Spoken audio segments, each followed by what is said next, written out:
Pre nego što se udala za pokojnog supruga, Svetlana Ceca Ražnatović imala je važnu ljubav iz mladosti koja je ostavila na neki način trag u njenom životu.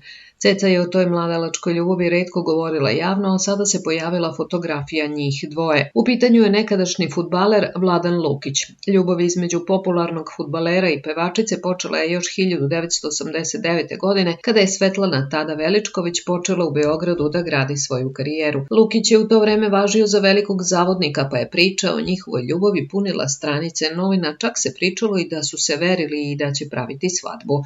Vladan je bio prvi Cecin poznati dečko. Ljubav se ipak ugasila naredne godine kada je on otišao u vojsku i tada su se rastali. Kako se šuškalo, Ceca je baš Vladanu posvetila pesmu Pustite me da ga vidim. Podsjetimo, godinama posle pevačica je pevala na svadbi njegove ćerke Sare. Ja sam došla ovde preko veze od jedno 30 godina kada smo se Vlada i ja upoznali. On je znao na vreme s kim treba da se zabavlja sa pevačicom. Šalu na stranu, Sara je želela da ja pevam danas. Vidim da ste divno raspoloženi, našalila se tada pevačica.